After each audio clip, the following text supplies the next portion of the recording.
Hey everyone, welcome to Comic-Con, San Diego Comic-Con 2016.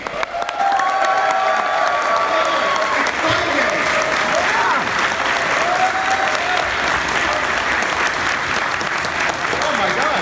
Hey, thank you so much for showing up. I know Comic-Con's a very draining event. We have a Hall H line waiting for 7 hours, not getting into any panels like James did. Oh, some people were there overnight. Yeah, there's the spending $500 on those Funko Pop figures that are end up in a landfill in 20 years. I know it's very, very draining. But thanks for coming out. We're a little bit behind. This is going to be your crash course in both retro video games, video game history, and why video games are still popular today. The retro ones, the ones 20, 30, 40 years old. You guys love retro video games, right? Yeah.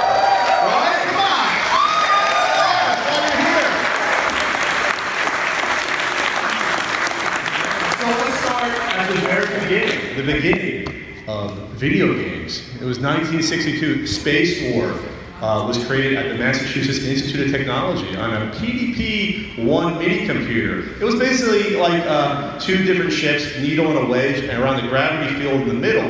And just shoot each other, and that would become computer space in 71. Right. Computer space in 71 was the first arcade cabinet. They were actually handmade out of fiberglass and put into bars and places like that. The original version was based on Space 4, but it was a single-player game with a spaceship and two UFOs. After the popularity and they realized that there was crowds gathered around these things, they realized that, hey, a two-player version is definitely something we need to make, which led to an arcade cabinet that is basically, essentially, Space 4.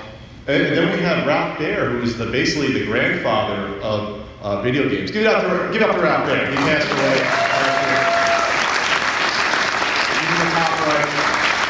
Ralph Baer created what was called the Brown Box. Ralph Baer was an absolute genius. This was only one of the many things he thought of way before his time. He even thought of doing phone dial-up service to order stuff. Kind of like a rudimentary QVC or online sort of shopping service. This is in the late 60s, he thought it was. And that became the Magnavox Odyssey, which was the first official home console. James, you did a review for the Magnavox Odyssey. That's one of the first ones with cartridges, right? Yeah, it had these six little... They looked like hair combs. And it had that really long wire where I guess back in those days people would play the consoles on their lap more. They wouldn't sit by the TV, I suppose, because they made the wire longer than the wire to the controller.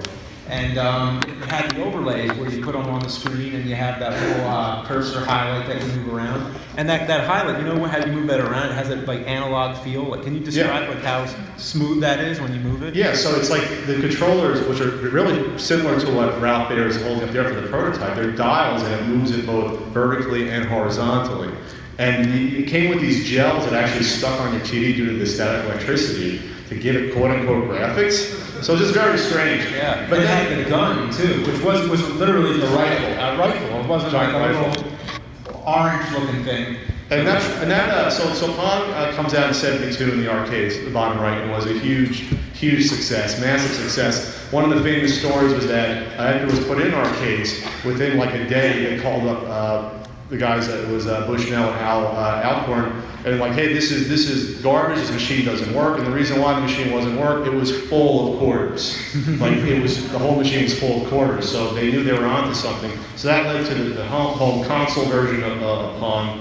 In all the 70s, you had Pong clones. You guys ever played just the standalone consoles? Just absolutely, and it's super funny. The clones, they were everywhere, right? I remember when I was a kid. This would have been in the late '80s, early '90s. I was at my grandma's house and found a Pong machine of some sort in her basement and hooked it up, and it's amazing because it had all these games on it, but they were all Pong. Doubles Pong. Yeah. Doubles Pong. Yep. Tennis, hockey, squash. Yeah. Giant Live. So there was dozens upon dozens of these released. Some of the major manufacturers, Atari had a whole series of standalone ones. You had Magnavox, APF, Coleco. Nintendo did one. Oh, they did one in Japan. They had them. Yeah, sure. It didn't come out here, no. Yeah. So people don't know there was actually a miniature video game crash in the 70s that occurred due to the glut of these standalone consoles because these were coming out all the time. Some more interesting, like you see that one in the middle from Coleco, actually a little triangle cartridge you put in, and it came with kind of realistic guns to shoot objects on screen. So let's go on to the next That's slide my here. favorite, the Coleco Telstar arcade, like driving and shooting, like what the heck? Like the things they would come up with back then. So the rise of Atari, I mean, this is where more modern video games, as you guys know, and we sort of came into gear. You start with the Fairchild Channel 11, a little-known console, which technically was the first interchangeable cartridge console, but did very poorly. And then you have the big one, the Atari VCS, also known as the 2600, comes out in '77. Give it up for the 2600. Absolutely great. Probably my first video game experience as a kid because my parents had one of those. So I played it a lot, and that was way before I experienced Nintendo. But that changed. We'll talk about that. Andre, you grew up in the 2600, you have it? Yeah, I had Atari 2600. I played the wonderful Pac-Man version over there. Oh, we'll get to that. So yeah, but it was just a great introductory console, and it was so nice to be able to play those games at home. Even though, and it's so weird because you look at it now and see how good the graphics were, but when you were a kid, you had no idea. You thought it was just like the arcade, with just the fact that it was at home. Oh, sure. So that started sort of this, the home entertainment video games thing for the mainstream. You had some smaller consoles come out, like the Valley Astrocade, that were mostly forgotten. But then a game called Space Invaders comes out in Japan, and that's really the first sort of phenomenon in terms of an arcade video game, and especially the first big video game come out in Japan, where they would basically you have markets and shops that would basically throw out their entire business to only have Space Invaders arcade cabinets in their stores. Like it was that big of a Yeah, phenomenon. arcades back then were the size of the ones in the age they had one game. Yeah. And it was popular enough to cause a coin shortage. Yeah. That's insane. Also, we got a pop song because of Space Invaders. Yes. One of several pop songs based on arcade games. There was a Frogger, the Donkey Kong. Yeah. Yeah. So the Intellivision comes out in 1980. It test marketed in late '79, and that was a fairly close competitor to the 2600. It actually had superior graphics and sounds, but they didn't have the third-party titles. They didn't have the arcade ports. Though it had the IntelliVoice voice synthesis module. It did. One of the first talking things in games. B-17 bomb. B-17 bomb. Wow. So this is important because in 1980, Atari gets the home console rights to Space Invaders, and that's just like, oh my God! For the first time, we can have a direct, major arcade hit on the console. There's weird controllers with the keypad on it when you put the overlays on it. For which one? For Space Invaders? Oh, Intellivision. Oh, he's on television. Oh, just on television. Okay. Yeah, and television did have a circular pad on top to control it, and then you had a keypad for the overlays for certain games. But yeah, Space Invaders made Atari just shoot to the moon. Before that, it was doing okay, but that's when Atari exploded in 1980. And plus, that was an arcade port that was, Space Invaders was sort of the primitive nature of the 2600 could translate the arcade version of the 2600. So it was close enough that people, and that's an important point we'll get to Pac-Man coming to the Atari 2600 soon. And then, of course, we have arcades just blowing up.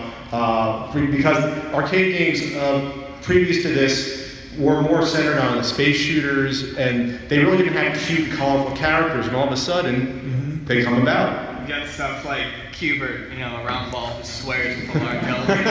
Honor loves Cubert. That's my jam! You got Donkey Kong with the big ape throwing, barrels down girders at you as you try to rescue the damsel in distress. You got Pac-Man, who was a phenomenon, running around mazes, eating dots, dodging ghosts, getting records, getting all sorts of merchandise. So you start to see a lot of diversity and more people going to these arcades. And Pac-Man was the first, you say, cultural phenomenon in terms of the first mascot of video games, the first time you had toys, like you said, T-shirts. Yeah, he was everywhere. That's what made it mainstream, was when they started getting all the merchandise outside of the game. So even if you weren't playing the game, you still knew those characters. And I watched Pac-Man cartoon and Sarah Super K and all that stuff. And then we get to the dark times. It's like about how many people On the Empire. everything was going on. So, this year. So 1983 brings about what's called the video game crash of 1983. Yes, it was basically most in North America. Yes, it was mostly home console games and not computer. That's an entire other conversation, and if we had 2 hours, we can go into that. So here's Ian playing the video. Okay, go for it. Americans bought $3 billion worth of video games, but the fad wore off. Atari lost $80 million in 1 quarter. Consumers are fickle, and Atari is facing a challenge. 82 was kind of the high point. That was just like, boom, everybody was doing well. The industry was worth $1.5 billion. Mattel had about 20% of the market. This was the bubble before people had the bubble, you know, the dot-com bubble in the 90s and stuff that was so exciting. There was a lot of really great expectations of what was going to happen in the video game industry. And all of us who were there were just kind of going, well, this is it. This is our job for life. So in 1983, we see the first ripples of what would be the big video game crash. So Ray Kazar, who was the president, CEO of Atari, kind of got in trouble for some kind of inside stock trading. He sold 5,000 shares of stock in Warner Communications 23 minutes before he gave a low earning report that resulted in the stock plummeting nearly 40%. You know, things were starting to unravel in the video game industry. Pac-Man comes out, and everybody knows what Pac-Man is, and then they get their 2600 version out, and it was promised to be Pac-Man, and it was not Pac-Man. But Atari felt rushed to put it to market, and the port for Pac-Man on the Atari 2600 is very, very poor. There's a lot of ghosting. You know, Todd Fry, the guy who did Pac-Man, did the best that he could in the time he had and the resources they gave him to do it. Atari was so confident in Pac-Man that they actually made 2 million more cartridges than systems that were out. This, coupled with the release of E.T. later, which again they made tons and tons of E.T., but in this case it turns out the game was actually quite bad. You know, Atari, you know, broke the bank and for E.T. From my perspective, so what E.T. was a real challenge, an incredible personal challenge, to do a game, a complete game, that quickly. They made more E.T. cartridges than there were actual units out there because they figured that people are going to want this so much they're going to buy Atari units just to play these games. There were 2 big disappointments that went on, so I think that kind of soured the audience some. Aside from the well-known failures like the Reese's Pieces Eaten E.T. and the Dot Devouring Pac-Man for the Atari 2600, third-party games also played a big role in the video game crash. There was no way to stop another company from making a game for your system. Unlike now, where you have to obtain a license to make a game legally for a video game system, you didn't need to do that back then. People just backward engineered the Atari systems and all the other video game systems, and they put out games for all these systems to make a quick buck, but they weren't made properly, and some of them didn't even work right. But it was all these other little companies that had all sprouted up, all selling really bad video games to just sort of cash in on the bubble. Retailers bought all the video games they could handle and suddenly found themselves with boxes upon boxes, millions of dollars tied up in useless garbage inventory. They were just making games in higher quantities than they needed to, and they were making games that no one asked for. Some of these games include Chase the Chuck Wagon, a game made for Purina in which you're a dog going through a maze trying to catch up with the Chuck Wagon to hopefully get some grub. No one asked for Kool-Aid Man. No one asked for tooth protectors. You know, they were making games, tax avoiders, that's a game. That was just it. It was just a lot of poor quality games, and there were so many of them that people were going into stores and they seen all these things in the game, which one's good? So with all of these video games just stacking up in clearance bins across the country, the overall value of video games just kept falling and falling. I was born in 1982, and the crash happened around about 1983.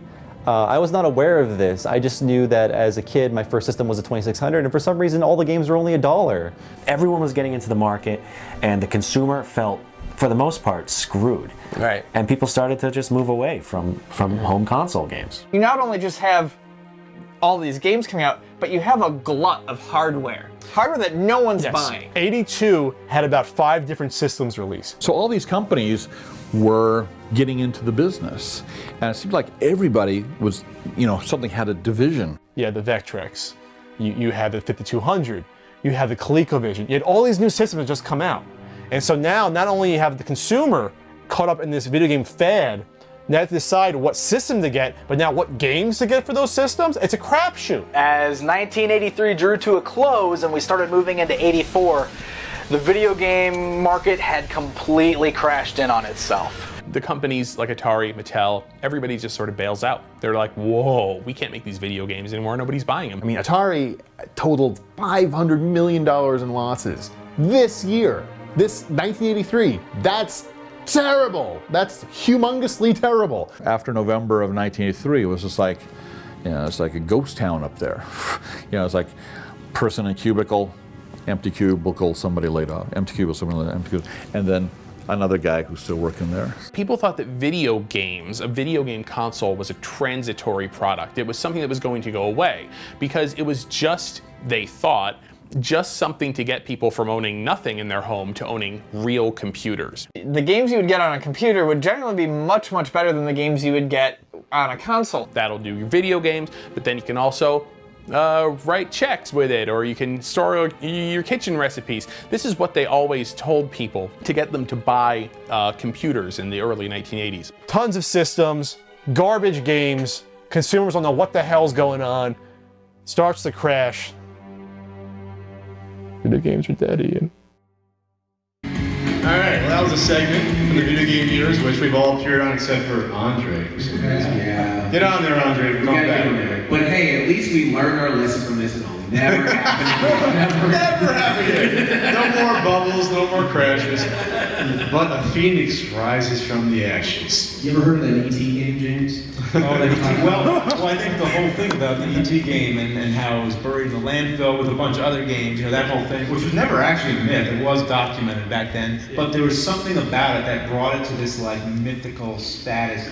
Inspired me to make a whole feature film about it, where the dumping spot, the landfills in New Mexico, somewhat close to Roswell, New Mexico, because it's an extraterrestrial game that's there, and there's Roswell, and there's aliens. Snowballed into this big government conspiracy plot. So where the government buried the game. It wasn't because it was so bad or flopped, it was because the game contained a map to Area 51. It wasn't made to be a game, it was made to, do that. But anyway, yeah. But I think the Sword Quest story is even more interesting, because that was the game where you had the stop if we gotta move on. We gotta move on, James. Right. There's another battle in the Sword Quest.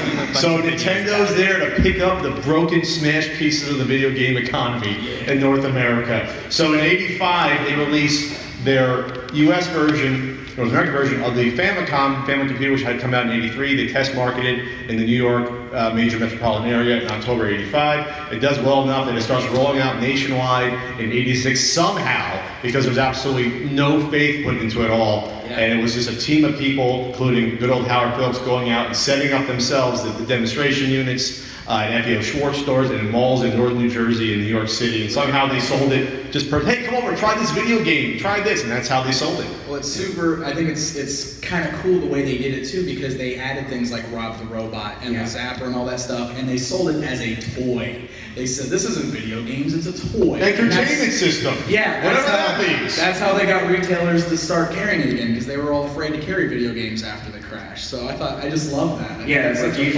usually by the console like Radio Shack or something. It's like, no, this was at Toys R Us or KB or Service Merchandise. Oh yeah, exactly.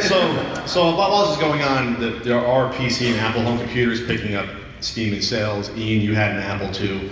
I had an IBM PC, so people were gaming on these as well. Atari, basically, at beginning of the end for Atari after the beginning crash for the 7800, did nothing. XC Game System did nothing. And Nintendo sort of then infiltrates pop culture and sort of is like, okay, you remember that Pac-Man stuff? Remember, the Saturday morning cartoons, the Supercade and all that? And now we have Captain N. Now we have the Super Mario Brothers Super Show. Now we have T-shirts. Now we have merchandise. We are synonymous with video games. In the late 80s into the 90s, you ask people on the street, you ask old people, video games, they would say Nintendo. It was the same word, Nintendo video games. You didn't play video games, you played Nintendo. It became a generalized trademark at that point. Sega was a Nintendo, and Atari was a Nintendo. Totally. No, that's how it was. And then, of course, you had the great Nintendo Power magazine, and then you had Game Boy. We spent a lot of time talking about how important Game Boy was. Yeah, it was huge. NES, are we done with NES or? No, keep going. Yeah. Okay. Well, the peripherals were one thing. Like they had the Power Glove, the Laser Scope, the Power Pad, Rob the Robot. And that was one thing I remember about Nintendo. Remember all the hard games like Silver Surfer, where there's so many projectiles. It's like easier to go out in a thunderstorm and try to dodge rain than that game. And then all the movie-based games, for some reason, well, like most of them, it seemed, went to LJN, which is a toy manufacturer, and you have games that are based on movies that have almost nothing to do with the movies, like Back to the Future. Remember when Marty is going around throwing bowling balls at bees and hula hoop girls? Remember when Rambo had to fight a giant spider?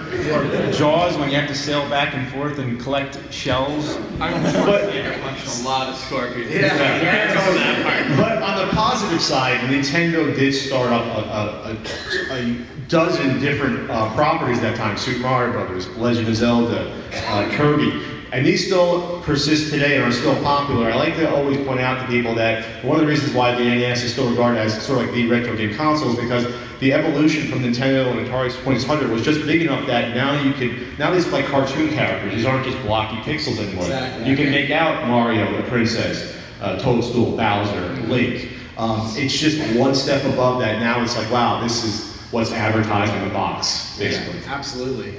It was basically also how you got friends. If you were the kid on the block that didn't have a Nintendo, no one came to your house. It was like, I need this for social interaction, and it has to happen. It was just such a hot topic on the school grounds. Yeah. I remember like you go outside and be like, did you guys see the commercial for Super Mario Bros. 2? It looks crazy. You pick up vegetables and stuff in that game. Yeah. Like speaking about the playground, Yeah. you know what was discussed on the playground? Super Nintendo is better, Genesis rules! Oh, the 16-bit wars. Blast. Okay, so basically when you roll to 1989, Nintendo's on top of the world. They own about 90% of the market share for home console video games. That's insane. That will never happen again. Ever, unless Nintendo somehow becomes our empire taking over the world, which to some people they are. And then the Genesis comes out in 89, blast processing, arcade quality porting. Yeah, it was packed in with Altered Beast, which really showed off what the system could do. And it gave Sega a 2-year head start on what would be the Super Nintendo. And people saw this, and no one knew what the Master System was, which was Sega's contemporary for Nintendo. But when the Genesis hit, suddenly everyone knew who Sega was. In fact, you talk to people about Segas now, and I mean, they still think you're automatically talking about the same thing. So I knew one kid on the block who had a Sega Master System, and I was like, oh wait, he's got a Sega Master System. That's got to be better than the Genesis. I thought that too. It's not the Master of anything. Yeah, because the other one was just Sega. That was what everybody called it. Right. Or Mega Drive, as it is in the rest of the world. So what's important is that the Genesis was marketed as like the next step up for, oh, you're a kid playing Nintendo, now you're a teenager playing the Genesis. You're an adult now. We got blood, we got the sports games because you like sports. And one of the biggest sort of moments that sort of split people away for Nintendo becoming known as a kiddie console was the ports of Mortal Kombat. Yes. Which was only the first game, and you had to use a code to get the blood. Sure. The second game, I think Nintendo, they rectified it with then from then on it was a moot point, but that first one made such an impression that everybody associated Genesis with being the more, the more adult console. Yeah, I remember my cousin Dennis writing a letter to Nintendo complaining that they got rid of the blood in Mortal Kombat and changed the fatalities. Like, he was upset, and that sort of stuck with Nintendo after that. That sort of hurt them. No, I remember growing up at that time, I remember that game being the specific reason that you had people going, I want a Genesis, because they could love Mortal Kombat. And then you started seeing that beginning of, oh, you play Nintendo, isn't that for kids? And it's like, it's the exact same game, but it's just because that one had more. There was some serious brand loyalty with that stuff too, though, because like I remember all those kids would say that, I could play Mortal Kombat with blood on my Genesis. I would be the guy that would I like Street Fighter better anyway. There were exclusives then that were distinct, a lot more than today, versus Xbox versus PlayStation 4, where it's like really there's like 2 different exclusives on each. There were exclusives then, but then we get to the mid to late 90s where it sort of a shift occurs in the market. PC games become way more popular due to you have CD technology, CD-ROM technology that comes to the forefront. You have the internet helping out. You have really good graphics that can rival or be better than the arcade in some aspects on PC. And then you have that good old Sony PlayStation release in '95. And you have the go ahead.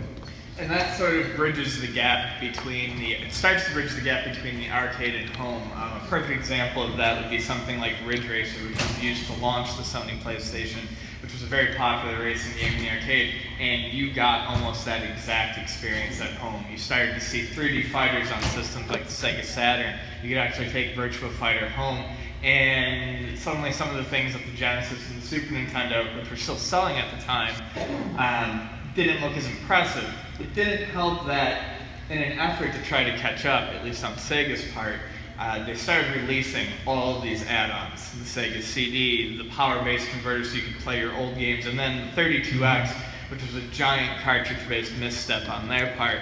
And you have 3 AC adapters for each component. Yeah. The Genesis, the Sega CD, it might as well have all been separate consoles. So, and it looks like the Megazord by the time I was gonna say, James always had the best demonstration of that, man. I love just stacking everything together. Oh yeah. Yeah. See how high you can get the stack? Yeah. So this is like the paradigm shift. This is where you have Sony becoming a powerhouse in video games. This is where both Atari and Sega die off. Last for all with the Atari Jaguar, which sold awfully for many reasons. And then the CD unit to the Jaguar, which looked like a toilet. Yes. And that didn't help matters, probably. And then CDI with all the Nintendo games on, you know, the really bad Zelda games. Sure. CDI was out there, 3DO. 3DO. And then you have, we're not even really going to mention the Saturn. I didn't put even on this. I think it was important to talk about North America. And then the Dreamcast tries. The Dreamcast basically, it was a great looking system. There was good games, but that was the end of Sega. Well, yeah. PlayStation, like just kind of like how Nintendo was saying, PlayStation just kind of got that name for itself. Like Sega, it first went with those attacks with like Crash Bandicoot yelling outside of the Nintendo office. But it was in the same way like the Mortal Kombat thing. It's like when you got PlayStation games, when you got full motion video, when you got these more mature games, because something like a Final Fantasy game where you could have multi-disc, they have a long-term experience. People just saw that as a much more mature and longer-term playing session than just popping in a cartridge game and playing it for a bit. So I helped that a lot with that. And then where does the Virtual Boy fit into this whole history? It doesn't. It absolutely doesn't. It doesn't. Yeah. So yeah, I want a Virtual Boy Mini. Yeah, that's next year's panel. All Virtual Boy. What do you say? Yeah. All Virtual Boy. And you have to look at it in red glasses. We'll give you every 10 minutes. You'll get migraines. That's what we're doing. All right. The rise of retro. So what happens? Why do we go back and look at games that are 20 and 30 years old? What happens, Ian? What happens with websites and forums and emulators? Well, so the gap is, especially with the Dreamcast, is bridged with the gap between arcade and home is bridged with the Dreamcast. And the people who were playing a lot of these Nintendo games when they first came out are of age now. They're making money. They're interested in some of the things from their past, and they're interested in playing some of the games that they never got a chance to when they were younger. So with the rise of the internet, all these little forums start popping up.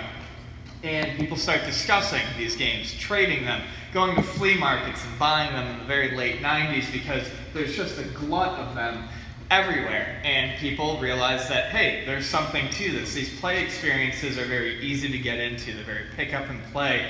They don't require as much time as a lot of these modern games like the Final Fantasies. Sure. We also have emulation.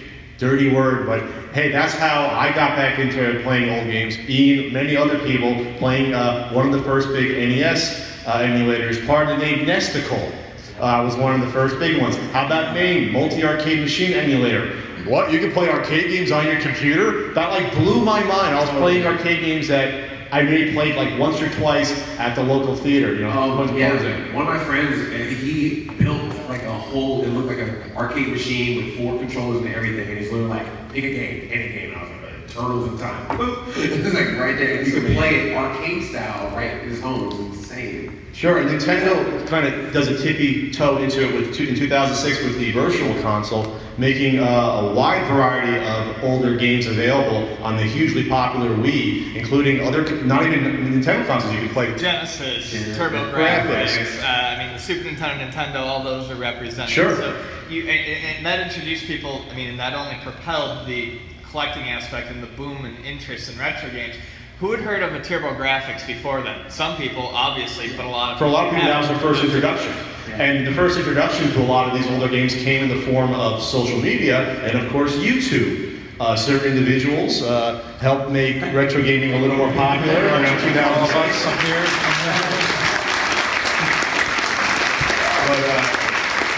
And you see an uptick in people being interested in retro video games, mom and pop stores, eBay sellers open up their stores.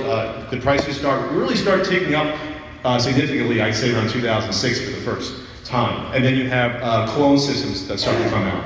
Yeah, Nintendo decided they didn't want to renew their patents anymore, so what happened is all these little companies started making systems that could play Nintendo and Super Nintendo together, Nintendo and Sega Genesis together. And the nice thing about these systems is they rolled off the assembly lines brand new. They were more reliable than many of the dirty Nintendos and Super Nintendos that were out there. Yeah. They're built like tanks, but if you don't want to do the refurbishing on them, here's a system brand new sitting in a store shelf. You Yeah. can buy it and you can play all your old games on it. And even the custom stuff. Like I knew somebody made a Nintendo out of a toaster. Right. Oh yeah. I've seen it. I love to say watching the Angry Video Game Nerd videos reminded me of how much I lied to myself as a child. Because I've written a lot of the games that James has done in his reviews. I was like, I played Birthday Blow Up, it was amazing. And then I watch you play and I'm like, no, that was terrible. I believe this was fun. We all have these terrible games we loved because as a kid you played what you got. I Yeah. mean, how often did we get games if you weren't rich? Christmas? Maybe Yeah. your Birthday? Whatever you got dealt was the hand that you played. I mean, But you we got had- Back to the Future, you loved it. Yeah, exactly. But You guys can say Turtles is a bad game all you want. I'll defend that all day. Oh no, That's great. that's a whole other panel. Video game history revisionism is a whole other panel. That's I'm gonna apply for that right now for next year. Zelda 2 is a good game. Super Mario Bros. 2 is a good game. Ninja Turtles is a good game. Sorry everyone out there disappointed by that. Fester's Quest. That's not awful. That's not that awful. No Fester's Quest for me. And that brings us to where we are today, quote unquote modern retro gaming.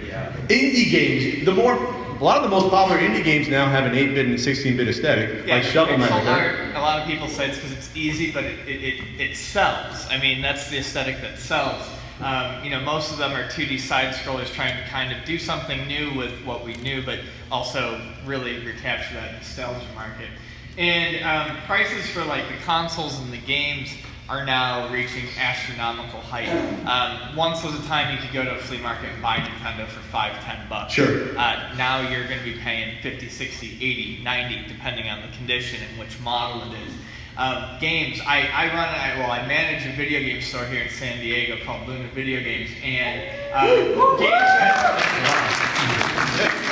What a cheap plug. we're open 7 days a week. Games that we used to have stacks of, like something like a Contra that used to sell for $15 and I'd have 10 of them in the back room. It's now a game I see maybe every 3 months and it sells for $35 to $40. So you have retro gaming conventions pop up. Andre, you're going to be at one soon. Yeah. I won't plug what that one's going to be. But no, you go to a lot of them. It's really fun. But to also hit on the indie ones too, what's nice about it is that you get that same style of the old games because technology has changed so much. There's a lot more that they can do to those games today with that same style that they couldn't do back then. So it's almost being a little bit creative with that retro as well. So I like that.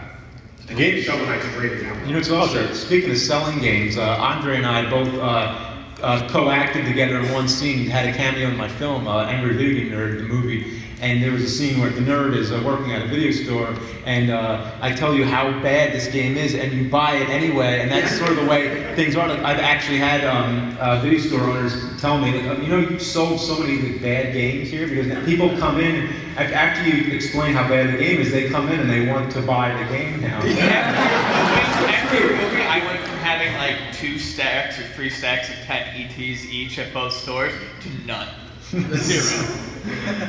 So you have retro game conventions pop up. There's about 8 or 9 major ones a year that are out there. They're in Seattle, they're in Portland, they're in California, they're in Connecticut. They're all over the U.S. New quote-unquote retro gaming products and merchandise. Walk downstairs. Yes. What do you see? What are some of the things you see? Oh my gosh! Well, I mean, the T-shirts are everywhere. Look at the toy companies doing the video game inspired toys, like what NECA's doing. How amazing is that kind of Yeah, they're doing a 16, not 16, but the arcade Ninja Turtles are game exclusive as edition. figures. You guys Jason Voorhees from Friday the 13th, but he's purple like in the game. Yes. Have the Mohawk ones on those too. Yeah, they're so great. And then that thing right there, you got the picture of that NES Classic Edition. They just announced that. It's like this, and it's tiny. I saw it. My hand is bigger than that thing. It's the width of the controller. It's so insane. And it's got really good games in it. And I was surprised they had third-party games in there. I thought it was just Nintendo. So I was going to say, like in popular media, this is where I knew it was a change. Like, last year, I was watching a McDonald's commercial that had like Mario giving a gift to Bowser. Like this randomly. I was just like, that's really weird. And then the next month, I see a Fruit Loops commercial, and they're like, we're on the couch eating cereal, playing Super Mario Bros. I was like, okay, now we're somewhere different. And the best part about that Fruit Loops commercial is people are going, well, that's not correct, because that doesn't actually happen in World War I. Wow. But when you have major corporations starting to see that, ooh, there's something to this retro game market, that's where it's no longer a niche product or niche interest, it's now mainstream. Yeah, you get movies like Wreck-It Ralph. Right. And Pixels. Yeah. Probably, but cheer the first time. I remember like, yeah, no. I was waiting for a little bit. And speaking of books, you have Console Wars and Ready Player One. Console Wars is a tale of the 16-bit wars, which is going to be at least a documentary. It might be a major motion picture. And Ready Player One, Spielberg's attached to do that. Yeah. I remember that. And speaking of books, a certain NES guidebook is going to be coming out soon. Yeah! Speaking of cheap clothes, weighs 6 pounds. 6 pounds. Seriously, you pick this book up every day. I look like Black Panther by it. So, I didn't think we'd have time for Q&A, but we actually have a few minutes, so I guess is that the microphone for Q&A if you want to line up. We got about 5 minutes left. 7 minutes. Wow, this was efficient. All right. Get in here. Eat him. All right. Speak loud. Okay, my question is, all right, now, save this. All right, now that Nintendo's released this Nintendo console with 30 games, what if they released a Nintendo Hard Edition? What would you want on it? Hard edition. Yeah, Nintendo Hard. Okay. Oh, okay. You gotta have Festus Quest, then you gotta have Ninja Turtles, those tough jumps that you gotta do. Mega Man. Dr. Jekyll, Mr. Hyde. Top Gun, trying to land a plane. Battletoads. Yeah. Battletoads for sure. Holy cow. For sure. Want a photo? He's got a Game Boy camera. Feel free to take it. I got a printer right here too. Later. Okay, so what do you think with more games that are being like remade, like Mario 64 for DS, or older games that are being remade for newer consoles? How do you think that's going to affect the retro market? Well, Ian, you can probably speak to that the best. It really depends on the game. So, like, Marvel vs. Capcom 2 is a great example. Choose that one. For a long time, that was a lot of people's favorite fighting game. It was used in a lot of tournaments. So Dreamcast, PlayStation 2, and Xbox copies would actually go for near or over $100. This is kind of a game that people just wanted to play, though. So as soon as they did a re-release on like the Xbox 360 and the PS3, we saw that game go from over 100 or about 100 down to about $20 to $30. But then you get something like a re-release for a game called Earthbound, which everyone loves. It's an RPG, it's beloved, and that's a game that collectors are going to want to own a physical copy of regardless. So the price on that hasn't really fluctuated at all. Cartridge copies of that are still $180, $200. So it really depends, I think, on how much emotion someone has invested in the game. How much they want to just play it, but it just didn't get a big print run, or how much they actually want to own it because it has a memory or an emotion attached to it for them. Thank you. Thanks. Turtle shirt, what's going on? He's actually in his 30s. Oh, I'm actually in my 30s. Oh, wow. So are we. 30s. Hey! We're not young anymore. No. So literally my first memory of life is standing in an arcade trying to play Galaga and to stand on a bench to reach the controls. So what's your first video game memory? First video game memory, start with you, Andre. What's the first time you remember playing a video game? There's actually, I need to put it online. There's actually a picture of me at Showbiz Pizza Place playing Miss Pac-Man on my birthday. Oh, wow. that's a cool difference. So I mentioned earlier Atari 2600 was one of my earliest systems, but I think probably before that would be playing games on the Commodore 64 with my dad. I've got a lot of old pictures of me sitting on his lap playing like Astro Grover and stuff like that on the Commodore 64. First memories of watching my cousins play like Pitfall and Adventure on the 2600, and they wouldn't let me play it because they claimed I broke the joystick, but I think my cousin Annie was just like, was greedy with the controller, didn't want to give it up. I think mine was the Odyssey 2, and it was my cousin's. So that was about it. Yeah. Then I moved quickly on to Atari 2600. These were all kind of old, by the way, at that point. These, were, you know, it was kind of like late 70s with those consoles. I wasn't alive yet, but yeah. Mine, I clearly remember my grandfather teaching me how to play Pac-Man on the Atari 5200.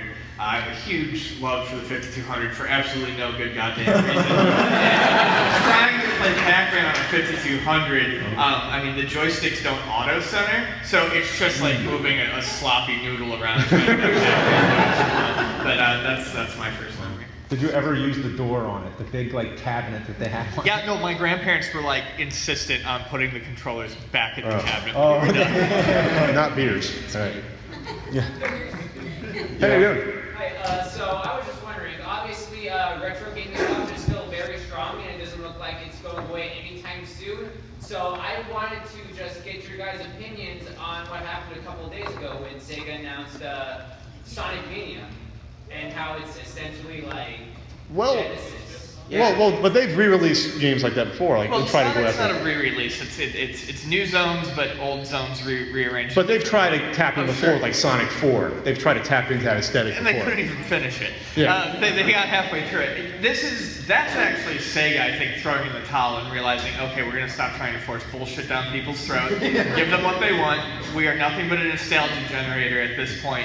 And while I'm looking forward to Sonic Mania, I mean, it's just like, okay, this is what people have been asking for 6 years. We're going to do it. They also announced a Sonic Generations 2. They swore when Generations 1 came out that was never ever going to happen again. It's coming out. Why? Because they need money and it's not working any other way. All right, a couple more, one or two more questions? All right, so way back when Nintendo had to market the NES as a toy to get away from the stigma of game consoles, they decided to market it in the boys' aisle. Do you think that's why the industry is generally male-dominated today? I have never heard of that. I don't think that's so true anymore, is it? Yeah, well that's the thing. Like I never really knew about the whole like video games for boys until probably around the Xbox era. Because when I was young, like everyone had a Nintendo. It was not a gender-specific thing. Like my sister played it. The biggest collection I knew in elementary school was a girl named Erica, and I used to love going over to her house and borrowing games because she had like hundreds of them. Yeah. Okay. Plus, I'm thinking like Toys R Us, the Nintendo had its own aisle. On Yeah, its own. Nintendo had a. Like, I remember the old layout. There was the board game aisle, and then there was the Nintendo. Video games were their own aisle. Yeah. Their own aisle. It was beautiful. I still have tears about it. And they had those classic, they had like little plastic. Yes. Pull the slip to go to the One more question? I think we got us. Oh, that's it. So, we're going to end on the fact that in Toys R Us, we had to pull out the little slips because it was behind a bank vault to get the games out. But thanks so much for coming out today. Thank you.